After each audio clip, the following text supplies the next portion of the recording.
Bora lá, então.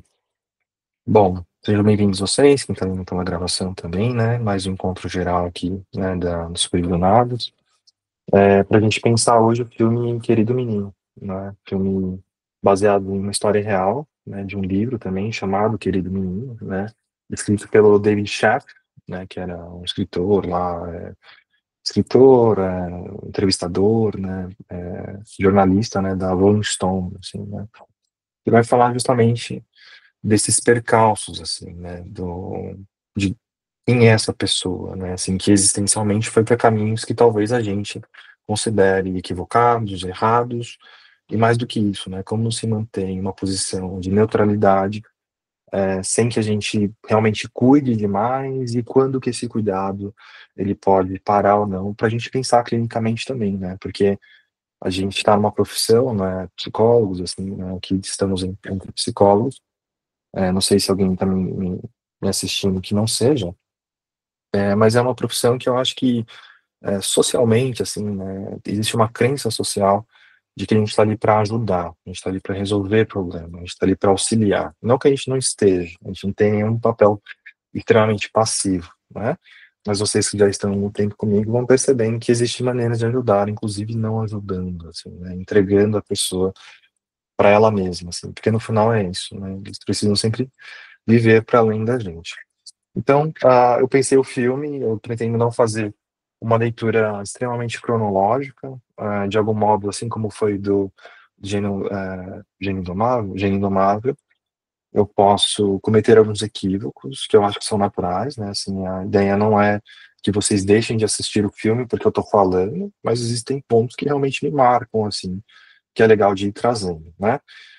Para também apimentar a nossa discussão, eu separei ainda, estava dizendo que não queria algo muito teórico, assim, mas algo um pouco mais mastigado, e separei de novo alguns trechos, né, para a gente poder pensar os desafios da terapia do Yalom, assim, né, enquanto intervenção, justamente no âmbito da liberdade, tá?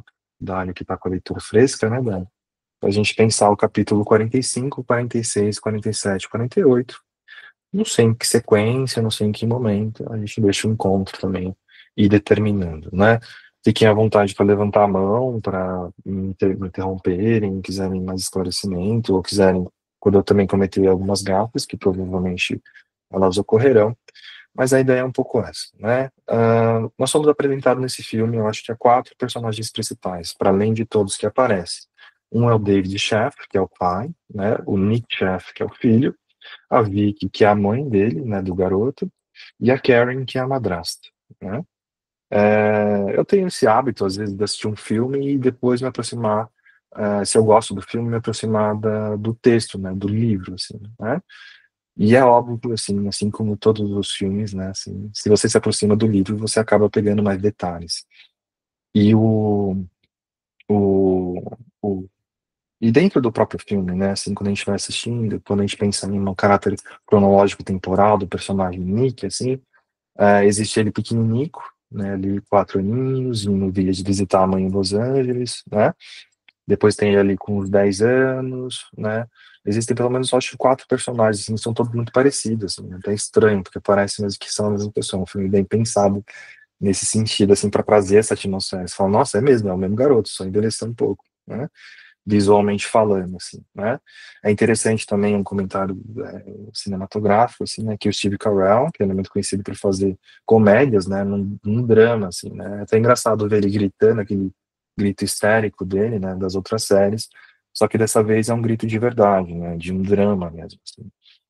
Então, é um filme que é engraçado que poucas pessoas conheçam, mas é um filme que, desde quando eu vi a primeira vez, eu sempre recomendo, tanto para alguns clientes, né, quanto para alguns amigos, colegas e supervisionados assistir, porque vai falar justamente dessa questão que nos é cara sobre tanto essa o uso, né, de substância, né, o descontrole do uso de substância, quanto dessa questão última que é a liberdade, assim, e mais do que isso, né, o que que nós podemos tirar enquanto psicólogos, né, do caráter de cuidado, né, o que que é essa coisa de cuidar, de ajudar, e quando que muitas vezes a gente, achando que está ajudando, pode estar atrapalhando, né. O filme ele começa já com o David Sheff dentro de um consultório médico, né, um filme que usa muito essa questão do tempo. Então, às vezes você tá assistindo uma coisa, depois você se dá conta que já é depois começa a explicar.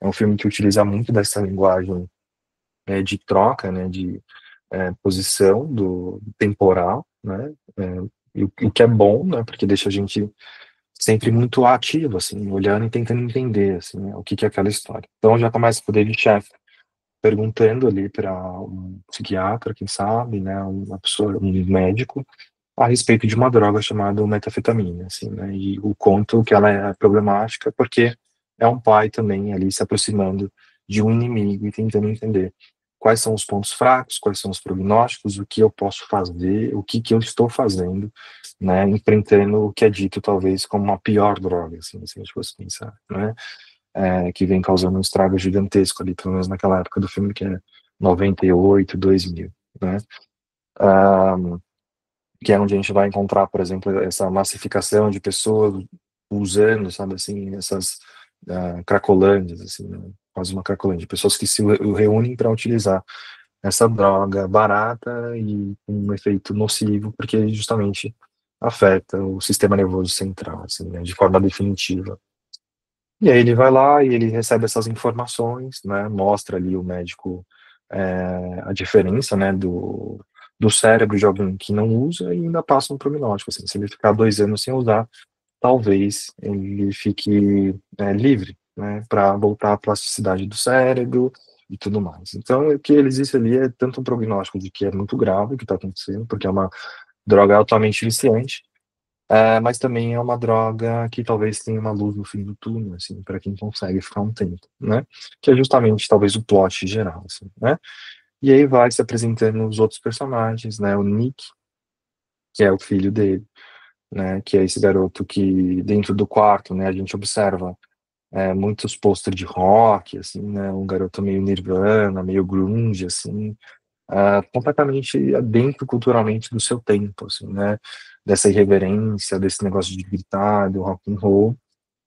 Mas a gente também, pensando culturalmente, né? O contexto cultural inserido do Nick, também tem esse negócio meio de bad boy, né? Assim, meio Kurt Cobain, assim, né? Meio blasé, referente à sociedade, usar muita droga, isso que era o cool, isso que era o legal.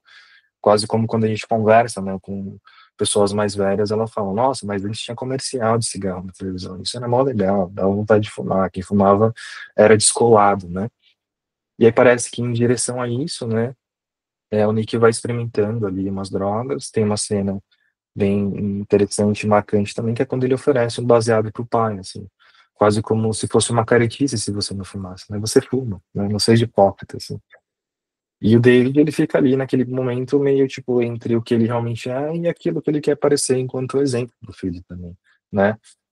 Mas eles foram comemorar, né? O Nick tinha passado em 6 faculdades, tinha uma projeção de futuro, assim, muito interessante, quando a gente começa a pensar uma certa dita normatividade ou um caminho que a gente deseja que as pessoas sigam, né? Assim, existia um futuro para o Nick, né? Então, acho que para comemorar, relaxou, fumou baseado, né? E aí existe ali, né, uma imagem desse lugar onde o pai já se coloca como alguém que realmente conhece o filho, né? Uma vez que o Nick, a Vicky e o David, né, a Vicky que é a mãe dele, se separam quando o Nick tem apenas 4 anos, né? São detalhes que estão no livro, assim. Que é justamente aquela parte que ele vai deixar ali no aeroporto, ali já é o começo da separação do pai e da mãe, né? Outra coisa interessante de pensar, talvez uma segunda vista do filme para quem assistiu pela primeira vez, é que são pouquíssimas vezes onde os pais estão juntos, assim, né? Nick cresce com essa defasagem, se a gente pode dizer assim, de lar, né? Eu não tenho mais aquilo que era antes, né? E aí trazendo informações privilegiadas de quem leu o livro, quando foi decidido, né, sobre com quem que o Nick ia ficar, foi consultado uma psicóloga e a mãe e o pai concordou que a psicóloga ia decidir quem que ia ficar com a guarda do filho, né? Em algum momento ali, a psicóloga achou que era melhor ela ficar com o David, e é por isso que no filme, não é que a mãe é desinteressada, né? A mãe muda para Los Angeles, e aí o Nick fica sobre a guarda do pai, fazendo pequenas viagens ali. E aí no livro também, uma vista privilegiada dessa criança, né, que não mostra um pouco no filme, é justamente as tentativas do David de arrumar uma mulher, né? Ele fica ali nesse lugar de tentar arrumar uma parceira, e muitas vezes ele cai nesse lugar de arrumar uma parceira que esteja interessada não só nele, mas também na posição materna, porque ele percebe o quanto isso faz falta para o Nick, assim, né? Quase como ele não pede, mas eu quero oferecer, né? Assim, parece que existe uma falta e um buraco, assim. Buraco esse que o Nick nunca mais, assim, conseguiu preencher, de certa forma. E ele pode pegar com isso como uma reminiscência que pode levar para os capítulos depois, né, do filme, mas ainda seria uma tentativa de análise, assim, que eu acho que não faz jus, assim, né, quase como se a gente buscasse uma causalidade, assim, e eu sou filho de casamento de pais separados e não uso drogas ou, enfim, né, não metafetamina, pelo menos, assim, né, álcool, talvez, quem sabe, mas tem é, café, né, também é uma droga viciante. Mas é um pouco disso, assim, né? Seria buscar uma causalidade que não seria um desrespeito, assim, com, que, né? Quem sabe, talvez, e aí coloca uma baita responsabilidade nos pais, né, por terem feito isso, sendo que eles só estavam exercendo a liberdade deles, de escolha também. Assim, e a liberdade de escolhas dele foi justamente separar, né? E aí a gente é apresentado ao Nick, o Nick começa a apresentar alguns comportamentos diferentes ali, né? Não de só de uso de maconha. E aí é quando o David se dá conta de que ele já experimentou diversas outras drogas, né? E aí o Nick fala justamente de alguns efeitos que a metanfetamina deu, assim, né? Quando ele é confrontado, assim, né, pelo pai. Parece que tem coisas que você não tá me contando. Como um pai que diz assim, poxa, você está me escondendo coisas sobre você, e isso é me trair, né? Mas esconder coisas sobre nós é o movimento mais natural que a gente pode fazer, né? A gente não é um livro aberto, a gente sempre tem que esconder uma parte de nós. E é muito interessante que às vezes alguns pais não entendem isso, assim, porque o Nick é um projeto do pai dele também, né? Não só isso, o Nick já mais velho tem que conviver com dois irmãos mais jovens e um casamento completamente feliz entre o David e a Karen, assim, né? Que por mais que ela tente ser maternal com ele, no livro isso fica mais claro, mas no filme, por mais que ela tente ali, porque ela fica quase coadjuvante, assim, né, nas brigas, assim, ela não consegue, né, acessar esse lugar de buraco, de vazio que o próprio Nick fala, né? Tem um vazio, tem uma coisa que eu queria preencher e que ele preenche com essas drogas, né? Durante o filme, a gente é apresentado a uma série de consequências, né, desse vício, né, assim, as recaídas dele, cada vez mais graves e tudo mais. E a gente é apresentado a um pai, assim, né, que nesse lugar a gente pode ser colocado quase como uma figura do terapeuta, assim, né, muito preocupado com o Nick, que vai atrás, que tenta ajudar, que tenta soluções, que o interna, né, assim, olha, não tem o que fazer, cadê meu filho? Muito bacana aquela cena onde ele vai procurar na cidade, assim, né, o filho, e acha ele na chuva. Muito parceiro, assim, muito junto, assim, né.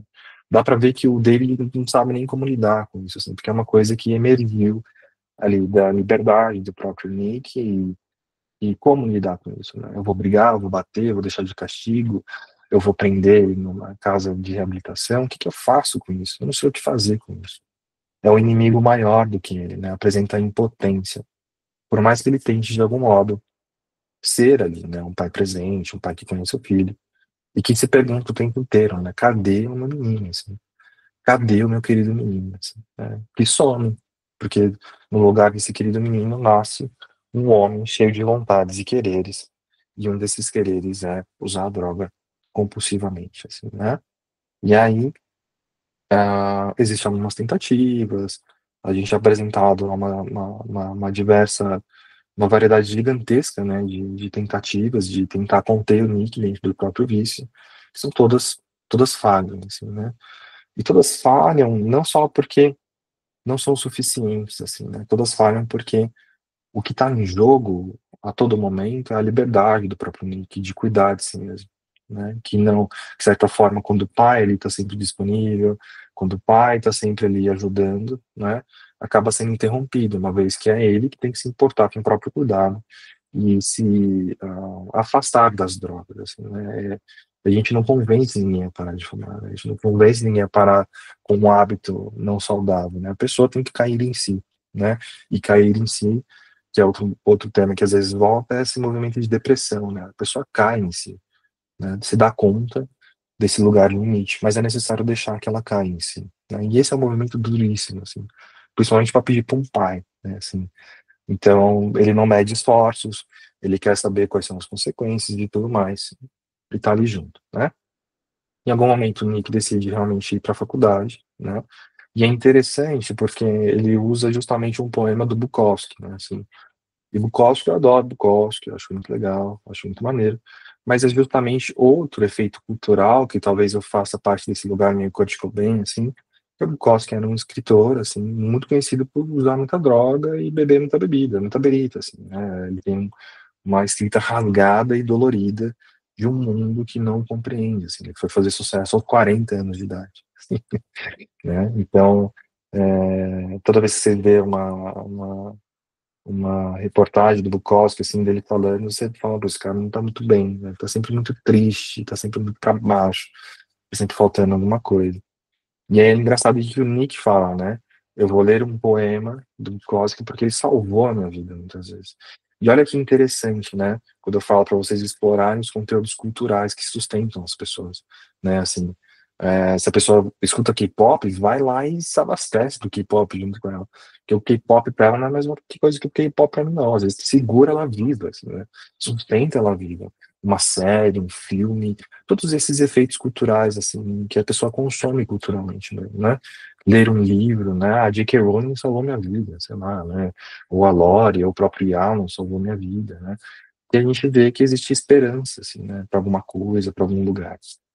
Então ele coloca nesse lugar, começa a se relacionar com uma garota lá, né, na faculdade, vai ali e é interessante que tava tudo bem, tava tudo legal, tava namorando, tava conhecendo a garota, e aí mostra a cena dele ali interagindo com a família, e eu acho que isso é uma liberdade poética do cinema mesmo, tá? Porque no livro não tem como David Sheff descrever uma sensação ou uma ocasião onde ele não estava. Então, assim, todas as ocasiões onde ele não estava é uma liberdade poética do filme para contar sobre o Nick, né? Assim, o livro não, o livro é sobre a perspectiva do David, assim, ele contando sobre como ele perdeu o filho, né?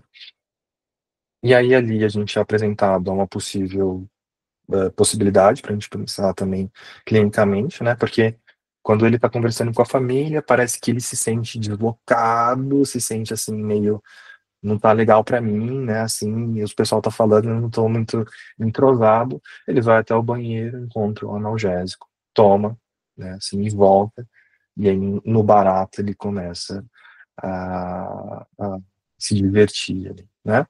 Depois ele vai atrás de métodos para poder se injetar, né, metanfetamina, e aí ele faz isso, e aí dali é só a escada abaixo, de novo, né, assim, porque, de novo, né, tem diversas linhas temporais, assim, né, ali já é um Nick tentando se reerguer, né, porque antes é um Nick que usa droga, que o pai tá puto, que não tá entendendo, que tá saindo do controle, né. Tem uma recaída, termina com a garota e vai pra bosta, assim, de novo, assim, né, vai pra algum lugar. E é interessante o quê, né? O filme é muito inteligente quando ele faz esse movimento de mostrar o Nick se subsistindo, né, dentro do projeto faculdade, vida e dando certo, que a gente está falando aqui, né, quase como se fosse um modelo correto. Só que olha que interessante, quando mostra o Nick nesse lugar, não mostra o Dave. Porque o Dave está cuidando da vida dele, ele tem uma esposa, tem dois filhos, percebe? O Nick também só chama atenção enquanto ele é um problema na vida do pai, percebe? E esses são os movimentos que é interessante da gente pensar toda vez que a gente assiste um movimento, um cinema, né, um filme, e conseguir prestar atenção. Nossa, mas que louco, né? Porque enquanto ele tá lá no projetinho bonitinho, o pai dele deixa ele lá, faz algumas ligações, e é isso, né? Porque a vida continua e o David também tem uma vida para cuidar.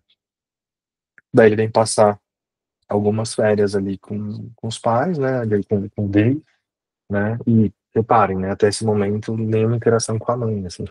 Pouquíssimas, e minha mãe completamente do outro lado, assim, né, do país. É, e aí ele vai lá, vai passar um tempo com o pai, assim, e aí tem um caráter estranho, assim, né, da visita dele, um pai que confia, não confia, um ecossistema muito bem montado, as crianças todas bem equilibradas ali, sabendo o que tá acontecendo, né, que o Nick tava vindo. E aí, o Nick começa a pedir o dinheiro pro pai, não, o carro, pro pai emprestado para poder ir às reuniões, né, lá do conjunto de alcoólicos anônimos, enfim. E aí, no livro, isso fica mais claro, assim, desde o dia um, o Nick tava usando droga. Né, assim, ele saía para usar droga, não saía para fazer reunião alguma, assim. Até que some US$ 10 ali, né, US$ 8 do irmão mais novo. E aí o David fica tipo, meu, o que que tá rolando, né? O que que tá pegando aí? E aí por isso que é interessante pensar cronologicamente, porque quando o Nick vai ser internado a primeira vez e sai, a moça fala, né? Piorar é processo da melhora, assim, né? A recaída é um processo da melhora. Então ele se faz dentro disso, percebe ali que existe uma recaída do filho em curso, e novamente se vê completamente afastado, assim, e completamente desarmado de alguma coisa que ele possa fazer referente ao Nick, assim, muita impotência vindo junto com isso, né? Enquanto um pai que ao mesmo tempo precisa cuidar da própria vida, precisa trabalhar, cuidar de dois filhos de um casamento, tem que, pô, o que que eu faço assim, né, para esse garoto? Muita frustração também. E aí o Nick tem uma recaída gigantesca lá, né? Fica ali pela Califórnia, ali pelo São Francisco mesmo. Não sei se estou respeitando cronologicamente, não interessa. Se quiserem, assistir o filme, mas eu vou falando à medida que eu vou lembrando, assim, né? Tem uma recaída gigantesca, e aí o pai fica ali, né? E aí, para além de tudo isso, se a gente pudesse fazer também uma incursão onde não interessa, né, o filme, eu acho interessante uma cena que é, eu não tenho certeza se é nessa recaída do Nick ou se é em outra, né? Que o pai vai e paga um almoço, assim, né, um sanduíche para uma garota, né, que claramente ali era uma junkie, assim, né, uma viciada. E aí ele chega perto dela e oferece uma comida. Ela fala, bom, os caras geralmente querem um boquete, assim, né, quer transar, quer pagar almoço para mim, né? Justamente para tentar se aproximar de maneira externa, assim, né, do que pode estar acontecendo. Eu vou me armar contra isso, né? E aí ela fala assim, olha, parece cocaína, só que é vezes mil. É vezes mil a sensação. E aí mostra ali o empenho do David de se aproximar do filho dele, da experiência dele, quando ele vai atrás de cocaína, e aí tem essa experiência pessoal, né? Diga, Bia. Eu achei muito interessante esse movimento que o pai faz de primeiro tentar resgatar o filho para uma coisa que ele era. Tem uma cena que eles vão em um restaurante que eles iam na infância, e aí o menino tá, tipo, super numa ressaca e tal, e não quer olhar para as coisas e fala, nossa, isso aqui não mudou nada. E o pai achando que aquilo traria uma atmosfera meio infantil, assim. E aí ele fracassa, né? E aí ele faz o caminho reverso, né? Então vamos ver quem é que esse cara se tornou. Eu vou conhecer essa viciada e aí ele compra cocaína para usar, para estudar, para entender tudo aquilo. Ele tenta se aproximar do filho quase que como vestindo a mesma roupa, assim. Já que você não vai ser aquele carinha que eu conheci, eu vou ver o que que é agora, se eu consigo entender, assim. É uma imersão que ele faz, né, no mundo do menino. Maravilha. E é isso que é interessante, né? Utilizando de recursos diferentes. Se eu não consigo mantê-lo, né, nesse lugar que eu quero, eu vou até onde ele está, assim, mais ou menos, né? Na base do possível. E aí realmente, assim, eu vejo ali que é um esforço dele de tentar se aproximar do que ele tá passando, do que ele tá sentindo. Nossa, é isso vezes mil? Ele cheirou uma carreira e ficou trabalhando a noite toda ali, o escritório dele fica todo revirado, assim, né? Porque é isso, né? É uma droga que deixa a pessoa eufórica, assim, né? Eu sou o dono do mundo, poderoso, assim.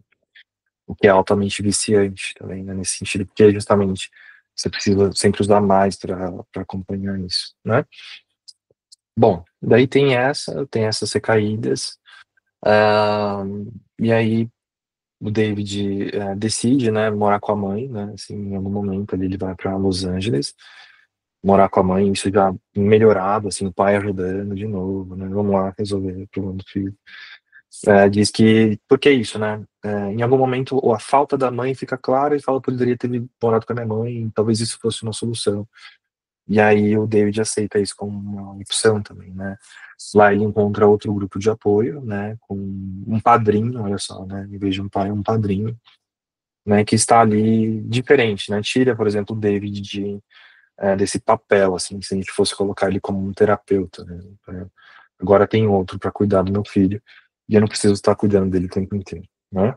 O que gera talvez algum tipo de divisão de tarefas, né, desse lugar catastrofado, mas também de novo o filme faz um golpe de câmera muito interessante, assim, né? Onde tem a mãe, onde não tem pai, assim.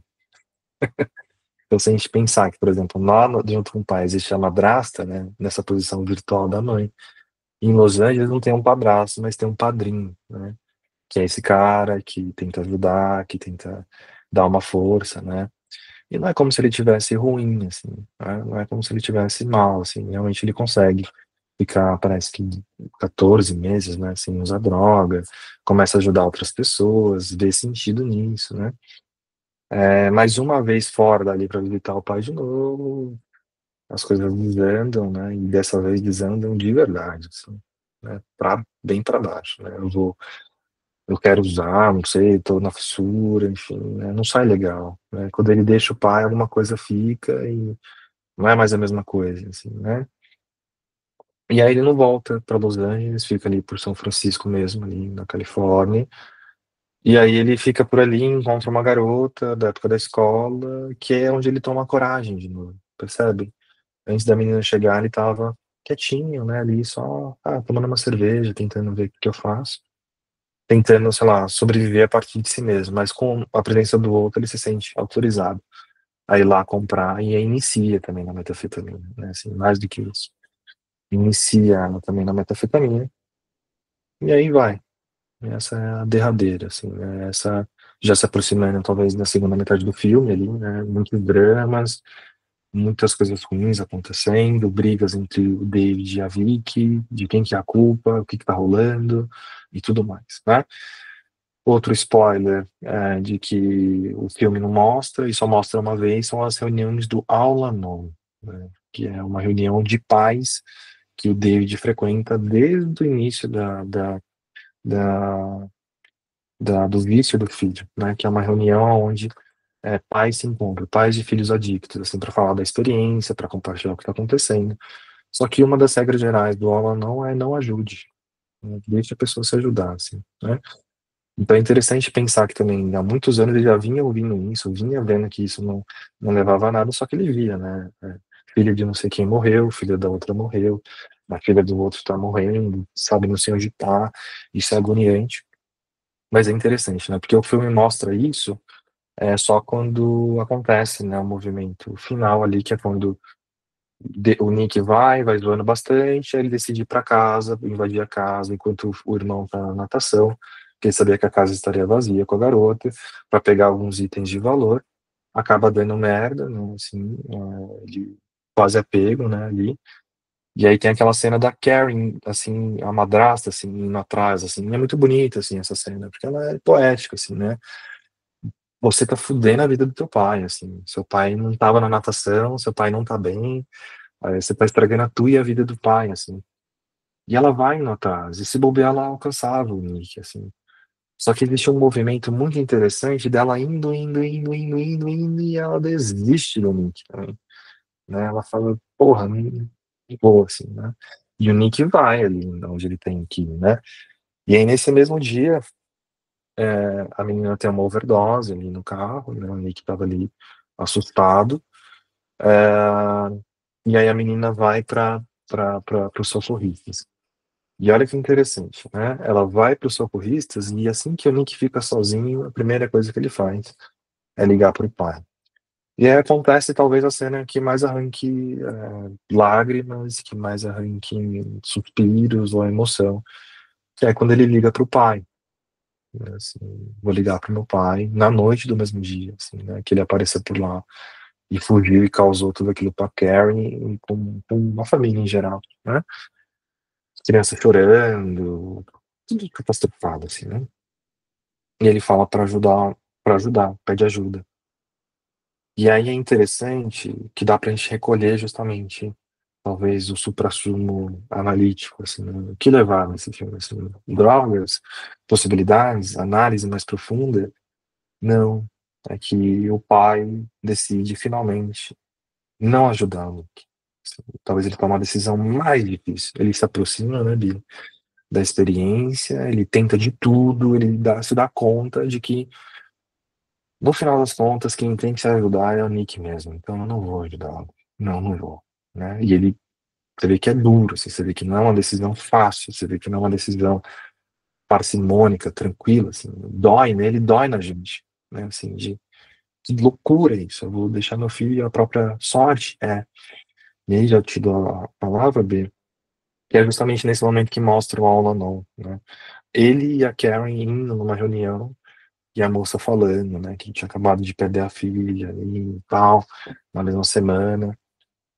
E ela fala algo muito bonito, assim, que eu acho que é legal a gente se dar conta disso. Ela fala, é um luto, porque eu sinto que eu já perdi minha filha há muito tempo, não foi de agora, né? E é um pouco disso. O filme inteiro vira e gira em torno desse lugar, assim, né, da perda do querido menino que não tá lá, né, assim. E nessa cena que ele tá na casa, ele consegue até ver, né, que o pai tá meio que escrevendo no memórias e pergunta sobre o beautiful boy, né, o querido garoto que você viu meu menino por aí? Eu não vejo mais. Diga bem. É interessante esse final, né? É muito simbólico, porque o pai dá ajuda ao Nick o filme todo. Só que ele não necessariamente pede, essa ajuda só é dada. E aí o menino liga e fala: pai, eu preciso de ajuda. Primeira vez que ele pede. E É aí o pai verdade. fala: você precisa procurar ajuda. É, não é ajuda que eu posso te dar, porque parece que o pai não entra num lugar de ajuda, entra num lugar de porto seguro, aonde eu corro quando tudo na minha vida dá errado. E o pai direciona, você precisa procurar a sua ajuda, né? Não é o que eu tenho para te dar, já não funcionou. É outra coisa, né? É Achei bem outra coisa. simbólico. Maravilhoso isso.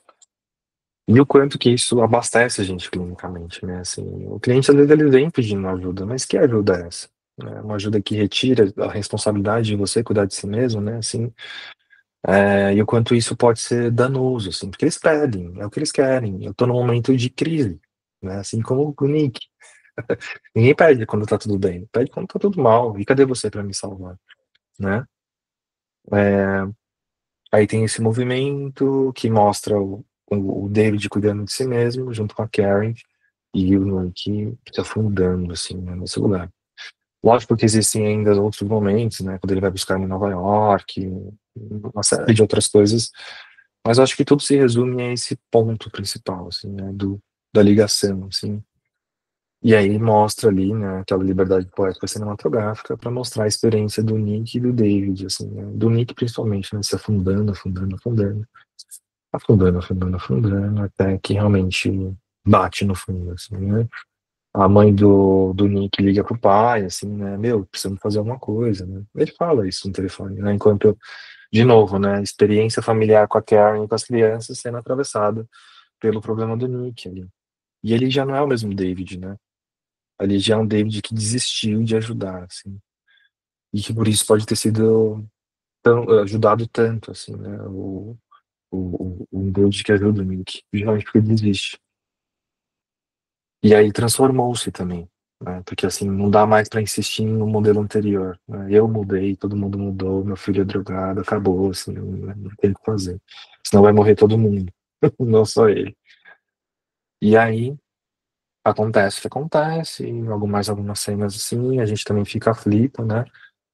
Até que acontece ali o final, né? Mais pro final do Nick injetando uma droga preta, assim, né? Podre, assim, né? Na veia. E a cena é muito assim, nossa, morreu, vai morrer, sério? Putz, que droga. Como é que vai morrer, né? Que loucura. Assim, meio celestial, né? Uma luz entrando, assim. E aí corta pro hospital ali, né? E aí ali no hospital o pai não falha, assim, né? Não deixa, não vou nunca mais olhar pra você, né? Mas quando aparece ali, ele tá ali para ajudar principalmente a Vicky, né, que tá ali chorando, aflita, porque o filho sobreviveu por um fio. E aí é uma das poucas cenas, assim, que a gente vê os dois juntos, assim, né? E aquele abraço é um abraço de experiência compartilhada, assim, de pais que toparam ver o filho morrer, né, e estão contentes porque ele está vivo, mas não sabe o que está vivo ainda. E foi um milagre sobreviver, né, àquela overdose. E aí corta para aquela cena ali que o David senta do lado do Nick, né, depois de tudo isso, assim, né, e eles são capazes de olhar um para o outro e dar um abraço. Porque é isso, né, não se trata de levar o Nick no colo, se trata de ficar do lado dele, né. Não interessa o que é ficar do seu lado, mas se carregar não dá mais, assim. Você não é mais o querido menino, você não tem mais 10 anos, você não tem mais 4 anos, né? E aí corta e acaba-se o filme, assim, né? Com aquelas letrinhas que mostra que tá limpo por 8 anos, enfim. E aí você se dá conta de, caraca, isso não é uma história inventada, né? Isso é uma história verdadeira. E é um drama de verdade, é um drama que acontece com as pessoas, assim. Por isso que eu achei potente, assim, pra gente pensar, porque não tá longe, assim, do que aparece na clínica pra gente, né? Quando a gente pega, talvez o pai, talvez o próprio Nick, talvez outros tipos de drogas, né? O álcool mesmo, né? Assim, me parece bastante. Mas o quanto é necessário permanecer sempre ao lado, nunca pegando no colo. E esse foi um apanhado do filme para que a gente possa se embebedar das emoções e passar o filme na cabeça também, né? E não se alugar muito. Mas agora a gente entra no o que levar, né, teoricamente, assim, né, do filme. E para isso eu vou usar a ajuda do Iado, né, para a gente pensar o capítulo 45, 46, 47, 48 do Desafio da Terapia, tá? E aí eu vou lendo e a gente pode já ir trocando junto, assim, né, caso vocês tenham algum insight, alguma coisa que não falar, né? Bom, e aí por que que eu trouxe justamente a liberdade, né? Porque o Yalom, ele vai falar no Extension Psychotherapy, tá lá longe, não vou pegar, que é o livro magno dele, assim, que existem 4 preocupações fundamentais em toda a existência, né? Morte, isolamento, falta de sentido e liberdade, né? Que, quando confrontados, provocam uma ansiedade profunda, né? Não é uma coisa tranquila, né? A ligação entre liberdade e ansiedade não é intuitiva, porque, à primeira vista, liberdade parece conter apenas coisas positivas, né? Assim, a gente quer fomentar a liberdade. Afinal, ao longo da civilização ocidental, não ansiamos e lutamos pela liberdade política, né? No entanto, a liberdade tem um lado mais sombrio, né? Vista da perspectiva da autocriação, escolha, vontade e ação, a liberdade é psicologicamente complexa e permeada de ansiedade, né? Somos, né, num sentido muito profundo, responsáveis por nós mesmos, né? Somos, como disse Sartre, autores de nós mesmos, né? A tarefa existencial também de Heidegger, ter de ser, né? Em última análise, através do acréscimo de nossas escolhas, nossas ações e omissões, nós projetamos, né? Somos projetos lançados, né? Não podemos fugir dessa responsabilidade e dessa liberdade. Nas palavras de Sartre, estamos condenados a isso, né? Não tem como a gente fugir. Nossa liberdade é ainda mais profunda do que nosso projeto de vida individual, né? Há mais de 2 séculos, Kant nos ensinou que somos responsáveis por fornecer forma e significado não apenas ao mundo interno, mas também ao mundo exterior, né? Nossos encontros com o mundo exterior são sempre processados pelo aparato psicológico e neurológico. A realidade não é como imaginávamos na infância, né? Não entramos e depois saímos em um mundo bem estruturado, né? Em vez disso, desempenhamos papel central na constituição, né, que é o horizonte de sentido, né, desse mundo. E constituímos como se ele parecesse ter uma existência independente, né, a singularidade. E a relevância do lado sombrio da liberdade para a ansiedade e para o trabalho clínico, né? Isso que a gente está tentando pensar aqui, né? Uma resposta pode ser encontrada, olhem para o chão aí, né? Para baixo, né? Se somos constituintes, né, do mundo primordial, então onde está o chão, né? Onde está o chão sólido, a segurança debaixo de nós, né? O que que há debaixo de nós, né? Ou nada, né? Das Nicht, né? Como dizem os filósofos existenciais alemães. O abismo, né? O abismo da liberdade. E com a percepção do nada no âmago do ser, vem uma ansiedade profunda, né? Ninguém fica aliviado. Nossa, que legal, né? Não tem nada que me segura aqui. Não, né?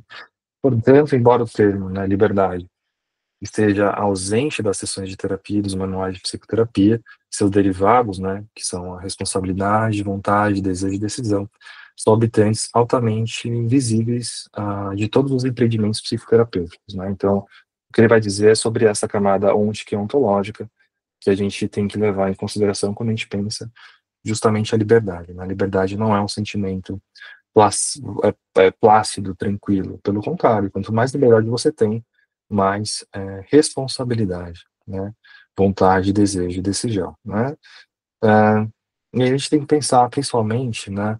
Quando a gente pensa no caso do querido garoto, sobre essa assunção de responsabilidade, né? Como que a gente pode ajudar, né? Enquanto os pacientes persistirem em acreditar que seus principais problemas são resultado de algo fora de controle, né? Ações das outras pessoas, nervos ruins, problemas sociais, injustiça de classe, genes, né? O chefe ou qualquer outra pessoa.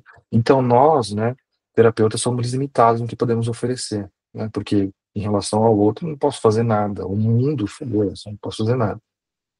Podemos lamentar, sugerir métodos mais adaptativos de resposta, né, aos ataques e injustiças da vida, podemos ajudar os pacientes a atingir uma equanimidade ou ensiná-los a serem mais eficazes na alteração, né, do ambiente. Mas, se esperamos, né, uma mudança terapêutica mais significativa, devemos encorajar nossos pacientes a assumir responsabilidades, né?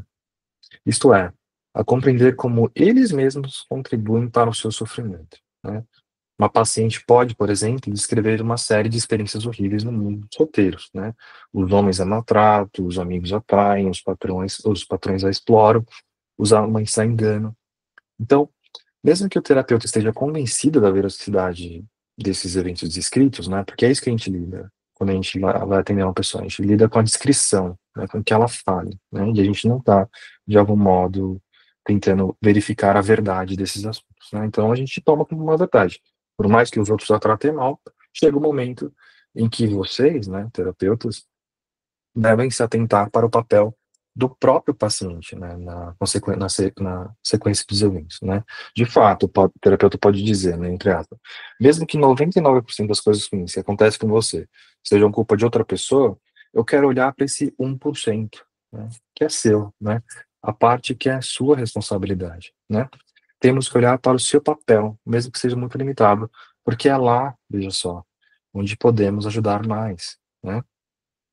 A prontidão para aceitar a responsabilidade varia muito de paciente para paciente, né. Alguns chegam rapidamente à compreensão do seu papel e seus fracassos, outros acham que assumir responsabilidades é tão difícil que isso constitui a maior parte da terapia, né, e uma vez dado esse passo, a mudança terapêutica pode, né, ocorrer automaticamente, sem esforço, né. Todo terapeuta desenvolve métodos para facilitar a tomada de responsabilidade. Às vezes ressalto para um paciente muito explorado, né, que para cada explorador, né, deve haver também um explorado, né, a posição ativa de explorado, né, isto é, se eles se encontram repetidamente em um papel de explorado, então, de certo, o papel deve ter alguma atração para eles, né, por que que você está aí? Né, aquela pergunta assim, mas por que que você está nessa relação até agora, né? E aí, qual deve ser, né?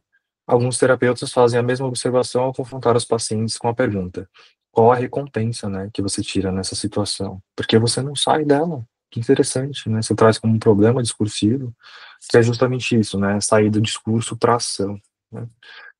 O formato da terapia de grupo, né, aquele Al-Anon, oferece uma alavanca particularmente poderosa para ajudar os pacientes a compreenderem sua responsabilidade pessoal, né? Por quê? Né? Porque numa terapia de grupo, né, todos os pacientes começam o grupo juntos em pé de igualdade. E nas primeiras semanas ou meses, cada membro assume um papel interpessoal específico no grupo, né? Um papel que é semelhante ao papel que cada um ocupa na sua vida externa, né? Vida externa, ele quer dizer para fora do setting terapêutico, para fora das paredes, né? Além disso, o grupo está a par de como cada membro molda esse papel interpessoal. Essas etapas são muito mais óbvias quando rastreadas no aqui e agora, né? Que é um papel do que acontece no aqui e agora, do que quando o terapeuta tenta reconstruí-las com base no relato, né, não confiável, né, é isso que é interessante, né, o campo discursivo é um relato não confiável do próprio paciente, né, porque o aqui e agora é o que está acontecendo em situação, o que você está falando que acontece lá fora, eu não posso fazer muita coisa, então eu vou olhar para o aqui e agora. Então, A ênfase do grupo, né, de terapia no feedback inicia uma sequência de tomada de responsabilidade, né? Os membros aprendem como seu comportamento é enxergado pelos outros do grupo, né? E eles então aprendem como seu comportamento faz os outros se sentirem, porque eles podem falar, eu me sinto assim, me sinto assado.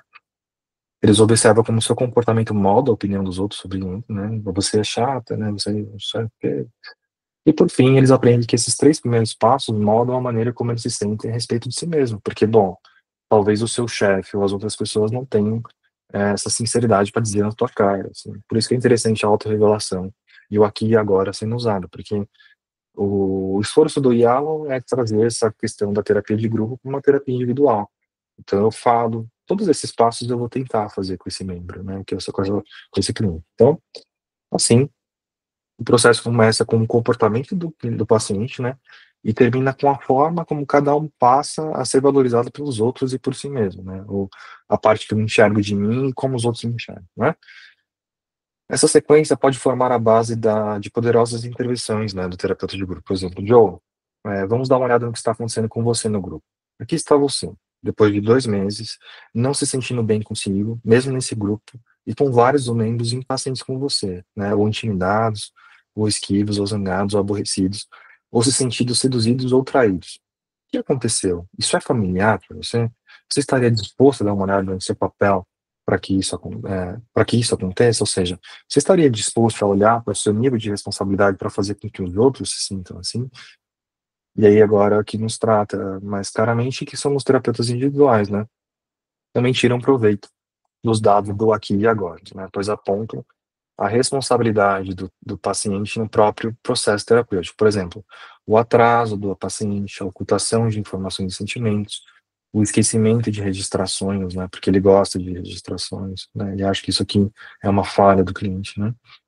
Então, a tomada de responsabilidade é um primeiro e essencial passo no processo terapêutico. Uma vez que os indivíduos reconhecem seu papel na criação da própria situação de vida, eles também percebem que eles, e apenas eles, têm o poder de mudar essa situação, porque eles se sentem responsáveis dentro da situação analítica e o que está acontecendo, né? Olhar para trás em sua vida e aceitar a responsabilidade por o que fez, a si mesmo, pode resultar em grande arrependimento, né? Porque ele prometeu e não quer fazer de novo. O terapeuta deve antecipar esse arrependimento e tentar reformulá-lo.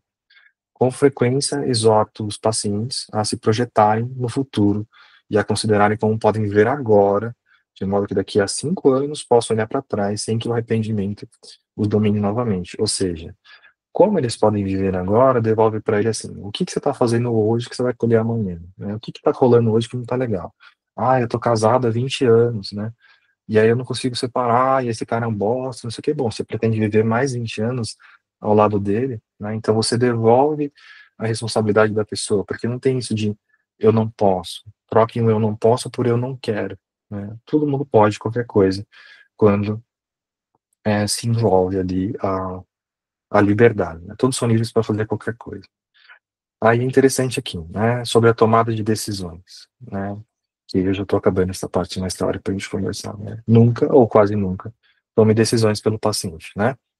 E ele vai trazer o exemplo do Mike, né, um médico de 33 anos, né, que veio para terapia por causa de um dilema urgente, né. Ele tinha alugado uma casa no Caribe e planejava sair de férias em um mês, mas havia um problema. Qual o problema? Um problemão. Ele tinha convidado duas mulheres para acompanhá-lo, e ambas aceitaram, né? Darlene, sua namorada de longa data, e Patrícia, né? Um estouro de mulher que ele conhecera há alguns meses. E aí ele traz esse dilemão aí, né? O que que ele deve fazer? Né? Ele estava paralisado na ansiedade. Pô, duas opções, as duas aceitou, né? Ele descreveu seu relacionamento com as duas mulheres, né? Darlene, uma jornalista, era uma rainha de baile de formatura que ele reencontrou em uma reunião da escola alguns anos atrás, né? Ele achou bonita e sedutora e se apaixonou por ela na hora. Embora Mike e Darlene morassem em cidades diferentes, eles mantiveram um romance intenso nos últimos 3 anos. Falavam diariamente ao telefone e passavam a maior parte dos fins de semana e férias juntos. Nos últimos meses, no entanto, o ardor do relacionamento tinha esfriado, né?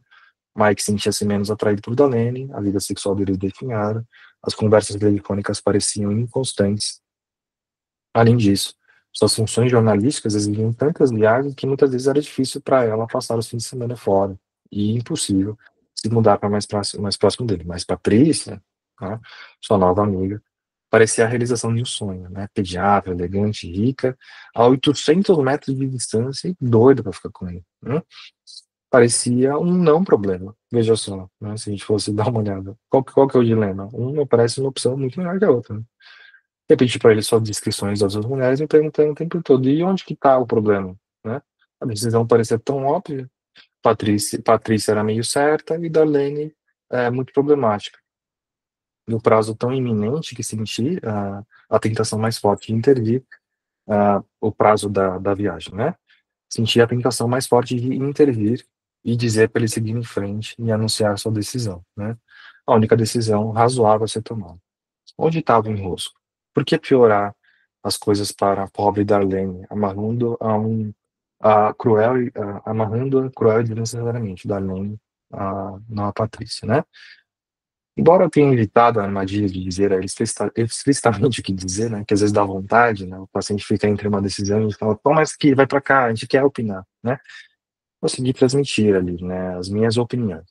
Nós, terapeutas, temos nossos pequenos truques, né, afirmações como, eu me pergunto o que impede você de agir de acordo com a decisão que você já parece ter tomado, né, que é a Patrícia, não a Darlene.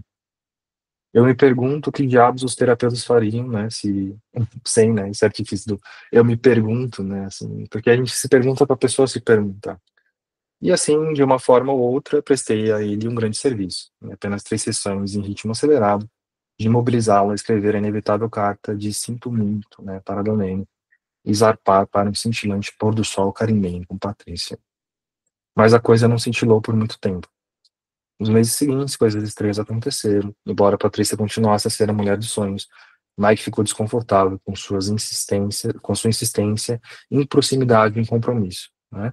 Ele não gostou quando ela lhe deu as chaves do seu apartamento e insistiu que ele fizesse o mesmo. Então, quando Patrícia sugeriu que eles morassem juntos, Mike recusou.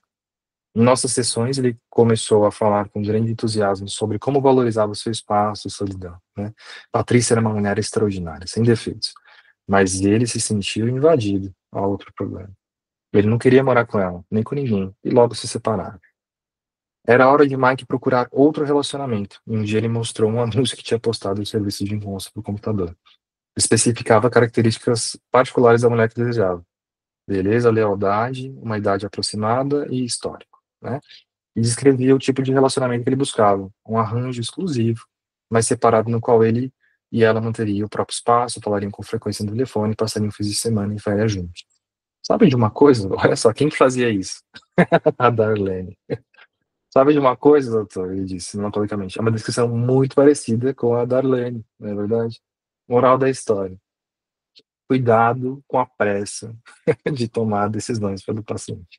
É sempre uma má ideia, né? Destacar. É sempre uma má ideia, né?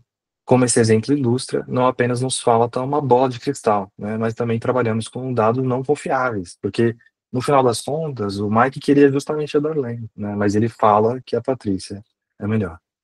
Então, a informação fornecida pelo paciente não apenas é distorcida, mas tende a mudar com o passar do tempo ou conforme o relacionamento com o terapeuta muda, né? Coisas que ele conta hoje, ele conta completamente diferente depois, que ele se sente mais liberto de fazer isso. E é inevitável, né, surgirem fatores novos e inesperados. Se, como neste caso, né, a informação que o paciente apresenta apoia fortemente um curso de ação específico, então o paciente, por uma série de razões, está buscando apoio para uma decisão particular que pode ou não, né, ser um curso de ação mais inteligente, né? Então, quando a gente vai de frente dessas decisões e o paciente coloca a gente nesse lugar de decidir por eles, fique cético em relação aos relatos do paciente sobre culpabilidade dos cônjuges, porque eles sempre vão contar algo que vai reforçar a posição dele, né? Repetidas vezes tive a experiência de conhecer o cônjuge e ficar surpreso com a falta de convergência entre a pessoa, minha frente, e a pessoa sobre quem eu ouvi falar por tantos meses, né? E isso não é raro, assim, porque a pessoa traz um discurso, o que em geral é omitido nos relatos de discórdia conjugal, é o papel do paciente no processo, ou seja, a sua responsabilidade em todo conflito que ele aparece, que todo conflito que ele apresenta, né? Ficaremos em muito melhor posição se contarmos com dados mais confiáveis, né? Dados não filtrados pelo viés do paciente. E quais são esses, né? São o do aqui e agora, que acontecem em situação com o analista. E ela vai apontar que existem duas fontes particularmente úteis de observação mais objetiva, né? Sessões de casais, né, que um terapeuta pode ver a interação entre os parceiros, ou foco no relacionamento terapêutico no aqui e agora, em que o terapeuta pode, né, ver qual é a contribuição dos pacientes para os seus relacionamentos interpessoais, na construção de intimidade, né? Uma ressalva, né? Há ocasiões em que a evidência de que o paciente está sendo abusado por outro é tão forte, né, e a necessidade de uma ação decisiva é clara, né, que cabe ao terapeuta exercer toda a influência possível sobre certas decisões. Não está dizendo para a gente ser completamente fora, né?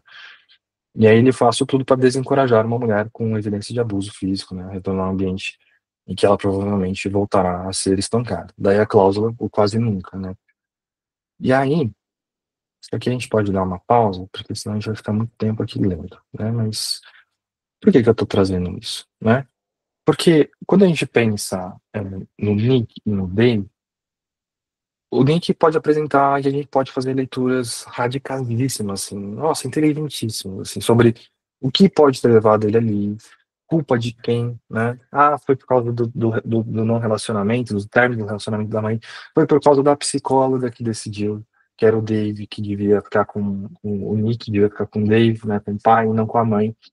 A gente pode fazer diversas inferições, mas isso tudo em direção, quando a gente acha uma causa que levou o Nick a chegar naquele lugar, a gente tira do Nick a responsabilidade sobre a posição que ele tá, né? A gente fala, ah, Nick, você só tá assim por causa que essa coisa aqui não fechou direito, porque você não ganhou ali o campeonato de videogame, porque o campeonato, eu atrasei para você pro campeonato de xadrez, você não foi no campeonato de xadrez, porque o campeonato de natação você não conseguiu, né? Assim, quase como se a gente aprofundasse dentro da queixa do Nick, tem que se dar conta de que o Nick é o próprio responsável por aquilo que está acontecendo, né?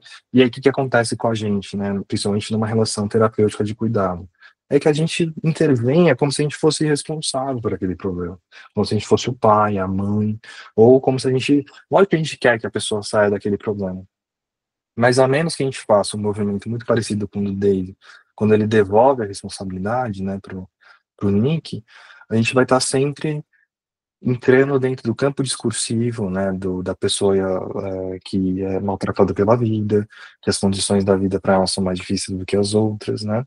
E aí a gente pode ficar nesse lugar, né, discursivo pra caramba. Mas não se trata sobre o que fez ou não, sobre os motivos do Nick para fazer aquilo ou não. Se trata sobre as ações dele. E as ações dele vão sempre em direção ao vício, vão sempre em direção à morte, vão sempre em direção a se colocar em perigo. Entende? Então não adianta a gente entrar, porque a gente trabalha, não é com as mãos, assim, né? Eu não sei, o pessoal se faz massagem, se pega na mão, o que que faz, enfim. Mas a gente trabalha com o discurso primordialmente.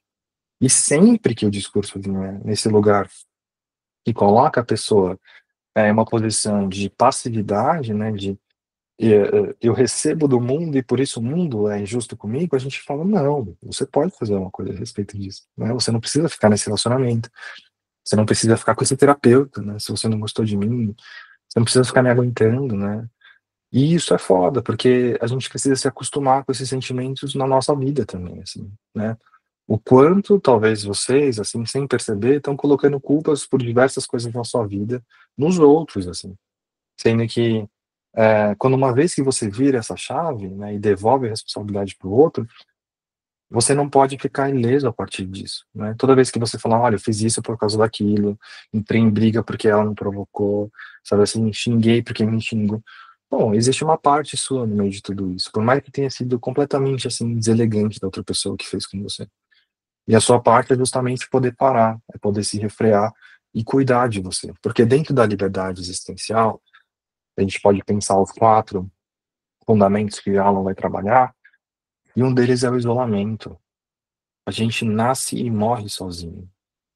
Ninguém morre pra gente, ninguém nasce pela gente. E nesse sentido, somos projetos jogados, né? Somos lançados nessa existência. E é necessário que a gente tenha um cuidado, né, desse projeto. E é justamente quando a gente faz planos para daqui a pouco, mesmo sabendo que não vai ter, por exemplo. Ah, eu guardo dinheiro na poupança para que daqui a pouco eu junte dinheiro para comprar uma coisa. É ótimo ter planos, é ótimo contar com o futuro, né? Mas é uma coisa que você cuida de você no futuro, né? Assim, para ter uma coisa, assim, porque vai ser bom. Lógico que isso é um exemplo completamente marcado pelo capitalismo, assim, né, de comprar uma coisa, mas também envolve aquele desleixo, né, de algumas pessoas de só vive uma vez, então eu vou gastar tudo, assim. Aí já acordam no dia seguinte e o que ela tem é um projeto completamente catastrofado de uma vida que não é cuidado. E aí o que que ela faz? Bia, me dá R$ 10. Bia, me dá, eu sei que você vai ganhar dinheiro como psicólogo, você me empresta seus R$ 500, eu te pago em 5 parcelas de 100. Aí você fala, bom, eu vou ajudar, né, o Beto é gente boa, só que é justamente isso, você não tá me ajudando quando você me ajuda, você tá me atrapalhando. Porque quem devia se dar conta da falta do dinheiro, né, quem devia ter economizado de algum modo sou eu. E isso entra até em questões, por exemplo, sobre valor de sessão, né, assim, sobre o quanto a gente está ajudando ou não, assim, dando essas terapias ultra baratas, assim, né? Lógico que tem pessoas que se beneficiam disso, mas a gente tem um acesso muito privilegiado a quem abusa desse espaço, né? Assim, a gente sabe que as pessoas às vezes estão com a gente, estão fazendo diversos outros planos, e a terapia tem um pouco desse caráter, assim, né? Uma maneira da gente emprestar nosso tempo, quase como se fosse um banco. A gente empresta aqui 50 minutos e você me paga, porque a gente não vai, né, assim, com cartão de crédito, não vai processar a pessoa, né, assim, todos os analistas que eu conheço que fazem contrato nunca sujou o nome do cliente, porque o cliente não pagou. Então, assim, é muito mais um exercício de coerção, né, do que finalmente você falar, pô, vou perder tempo por causa de 500 contos, assim, por causa de R$ 1.000, deixa o cara aí, sem vergonha, seguir a vida dele. Então é um pouco disso, assim, né, existe um pouco dessa questão da liberdade, né, das decisões, né, e principalmente pensar, né, que em última instância, por mais feio que possa parecer, o Nick é livre para usar a droga que ele quiser. E é por isso que ele faz. Respeitar a liberdade do Nick é dignificá-lo dentro daquilo que ele está fazendo. Só que quando a gente devolve para o Nick, né, as consequências daquilo que ele faz consigo mesmo, bom, daí você cuida da tua vida, eu cuido da minha, né? Porque se eu tiver que cuidar da tua, eu vou morrer junto. E esse é um filme sobre isso. Esse é um filme sobre um pai que, se ele não parasse de cuidar do filho ali, seriam dois mortos, assim. Não sei se o Nick tá bem até hoje, né?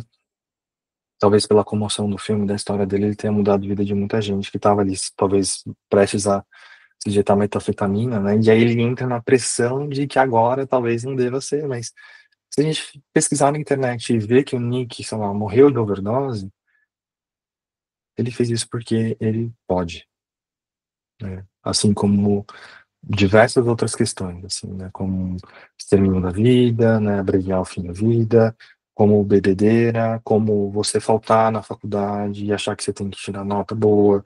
Todas as outras intervenções que muitas vezes são apresentadas como problemas pra gente, discursivos. E a gente fica assim, tá, então eu vou te ajudar, né? Aí eu fico assim, ajudar por quê? E mesmo se você ajuda, será que você não está atrapalhando, assim, não devolvendo para a pessoa a responsabilidade pela própria vida dela, né, pela própria decisão também? Então, pensei um pouco nisso, a partir do filme, para a gente pensar. Obrigado, Bia, pelos complementos, né? Tenho certeza que eu não fiz uma incursão cronológica necessária, mas também fica o convite, né, para quem estiver aqui, vão assistir o filme, vai ler o livro, vai se afetar dessa mesma maneira. Mas sempre marquem muito bem ali aquele momento ali, onde o pai foi terapeuta, né? Porque eu falei, o pai quase assume o papel de terapeuta, mas ele assume diversos terapeutas. E talvez o primeiro terapeuta, um terapeuta preocupado com o cuidado substitutivo, né? O cuidado que tira do Nick a própria possibilidade de cuidar de si mesmo. E quando ele toma a decisão ali do telefone, ele vira um analista, assim. Um analista que devolve para o Nick a própria responsabilidade sobre si mesmo. E por mais duro que seja, por mais frio que tenha sido aquele movimento, quanto mais doloroso que tenha sido aquele movimento, foi o único movimento possível. O outro movimento perpetuaria Nick, e, quem sabe, essa história fosse justamente sobre o garoto que foge, melhora e não fica anos sem drogas. Porque essa é uma decisão dele e não nossa. E assim como a decisão dos clientes. Todas as vezes que eles fizerem alguma opção errada ou alguma coisa que talvez a gente não concorde, quem somos nós para dizer, né? Ou colocar um parâmetro, né? Do que é saudável, o que é bom, o que é ruim, o que é doente, né? Bom, não sei. Até que ponto, né? Pensando também ali no... Essa é uma discussão, né? Da liberdade e o uso de drogas nas análises, né? E é uma pergunta que eu faço pro Miles algumas vezes, assim, porque eles falam de liberdade como se fosse o suprassumo, e eu acho também que a liberdade é fantástica, assim. Mas quando a gente coloca os analistas nessa posição, né, mas e se o seu paciente estiver com pensamentos de autoextermínio, né? Mas e se seu paciente estiver usando droga demais, né? E aí o Miles deu uma resposta que me inspira e eu acho que pode inspirar vocês, que é, se quem estiver recebendo os efeitos colaterais for o cliente, não interessa. Agora, se ele tiver um filho, se tiver alguém para ele cuidar, alguém sob a responsabilidade dele, talvez aí a gente precise ser mais interventivo. Mas se toda e qualquer decisão que o cliente tomar, boa ou ruim, trouxer consequências negativas só para ele, ele pode. Ele pode. E ele deve aprender a respeito disso, e não sou eu que vou dizer para ele que ele não pode. Porque no final das contas, por mais que eu tenha uma opinião sobre isso, é sempre ele que precisa fazer essa decisão, né? Faz sentido? Como é que estamos? Como é que tá por aí? Li bastante, como é que tá por aí? Vamos falar comigo, fala comigo. Como é que tá por aí, Bia? Vale, abre a câmera, abre o microfone, fale comigo. Como é que tá por aí? Eu estou acompanhando tudo pertinho, mas eu estou impossibilitada de aparecer. Peço Tá. desculpa pela Hum, deselegância, mas estava ouvindo tudo, não vi o filme ainda, vou ver depois, né? Mas quis participar para oxigenar um pouco aqui, até porque você comentou mais cedo que ia trazer o Yalan novamente, né? E eu li recente, então tá tudo fresquinho. Então, estava tendo vários insights aqui e pensando, né, essas questões que você destacou sobre esse pai, que eu vou ver depois no filme, né? Mas esse pai que foi ali, vários terapeutas, vários analistas, né? Quer dizer, em um momento se tornou analista, né? Então, achei interessante, vou prestar bastante atenção nas cenas do filme para ter minha própria experiência, mas estou achando incrível, assim, os insights. que bom que você gostou. Tem só um trechinho do 48, não vou ler inteiro, mas que eu acho que é fantástico aqui, ó. Ele tá na minha cara, ó, aqui embaixo.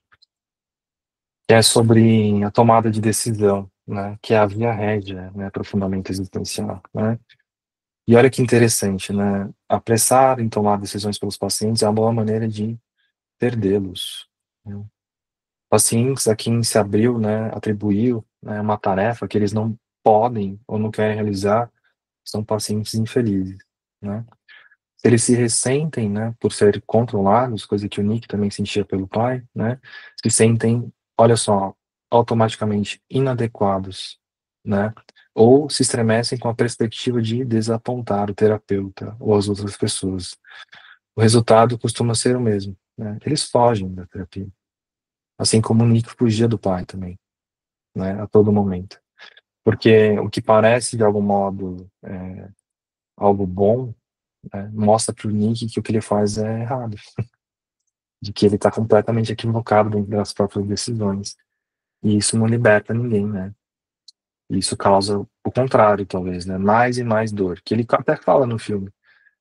Parece que toda vez que você tenta me ajudar, aí eu me sinto pior ainda porque eu me dou conta das merdas que eu faço. Então pense nisso, né? Na próxima vez que vocês, no ímpeto de ajudar alguém, aponta justamente onde ela está errando. Talvez elas se sintam inadequadas, talvez elas se sintam controladas, né? Talvez elas se sintam as piores pessoas do mundo e tomem decisões só para não te desapontar, né? Uma das manobras que eu já ouvi falar quando se atende pessoas em tendências de autoextermínio, e estou falando isso porque eu não sei para onde esse vídeo vai, né? E existem palavras que devem ser evitadas, é fazer tipo um contrato, assim, né? Enquanto estamos em atendimento, você não faz isso, não faz nada contra você. É um combinadinho, assim, né? E eu fico imaginando, imagina se o terapeuta morre, né? Fudeu, assim, né? Acabou, assim, uma coisa. Vão se juntar em outro lugar, assim. As pessoas têm que viver porque elas querem, né? Não porque a gente morre de medo de que elas fazem alguma coisa, façam alguma coisa contra si mesmas. E isso vale para tudo. E é por isso que o Yama é muito poderoso, né, gente? Porque A gente está falando aqui de uma relação terapêutica, assim, né? Eu e meu cliente, assim, que eu vejo 50 minutos, dou um beijo, né? Ele me paga e te vejo semana que vem. Mas imagine, por exemplo, o pai de vocês, né? A mãe de vocês, os irmãos de vocês, né? Os filhos, né? Se tiver, né? O quanto isso é um exercício que não é só sobre terapia, né, gente? É sobre tudo, assim. É sobre conseguir respeitar unanimamente a decisão e a liberdade das pessoas de fazerem qualquer coisa, inclusive merda, como eu fico falando o tempo inteiro para vocês. As pessoas são livres, inclusive, para fazer merda, assim. Não é nosso papel ficar aflito ou, de alguma maneira, impedi-los o curso natural, né, da vida. Porque, gente, eu tive que quebrar muito a cabeça, assim, né? E uma das maneiras, eu farei esse exemplo, né, num outro grupo, que tem a ver com isso, né? Uma maneira muito eficiente de convencer uma criança que não é legal botar o dedo na tomada é deixar ela botar o dedo na tomada. Ir lá e tomar um choque. Ela vai aprender, né? Não vai deixar porque, ai, não tô indo porque você não tá deixando, né? Fica aquela curiosidade, assim, né? Então, assim, mais do que a gente tentar decidir ou falar para a pessoa o que ela deve fazer ou não, ou orientar a vida dela, é esperar que ela tenha de saber com as próprias consequências e responsabilidades por aquilo que ela decide por si mesma. E, de algum modo, eu torço muito que vocês tomem as melhores decisões. Mas se vocês tomarem as péssimas decisões, me mostrem que talvez esse caminho é possível. E eu não seja o bastião, né, ou a pessoa que vai determinar se você está fazendo algo errado ou não. Lógico que o filme puxa a gente para um exemplo de uso de drogas, né, e a gente não quer ver nenhum familiar, né, dentro desse buraco, assim, porque é um buraco profundo, assim, extremamente difícil de acessá-los, mas que a gente seja capaz de não morrer junto com eles, que a gente seja capaz de não se misturar junto com eles, assim como fez o David num exercício homérico e difícil de deixar o filho à própria sorte, e que foi isso que salvou, quem sabe, né, porque ele quase morreu, né, mas ele precisou quase morrer para entender que não queria morrer. Precisou ir lá, precisou apertar o botão, precisou enfiar o dedo na tomada e tomar um jeito, né? Não só um choque, mas tomar um jeito. Então, que a gente não se abasteça dessa onipotência de achar que a gente sabe o que é bom para nossa vida e a vida dos outros ainda. Tá? Faz sentido um pouquinho? Oxigênio um pouco a clínica, a vida, todo mundo, firmes? Então tá bem. Bia quer falar uma coisa, Jéssica quer falar uma coisa, de boas? Só processadinho?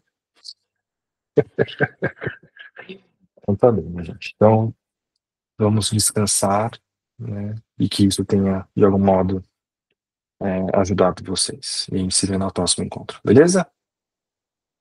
Beijo. Obrigada, Beto. Boa Valeu, noite. gente. Tchau, tchau. Boa noite, obrigada, gente. Valeu, Jéssica. Tchau, tchau.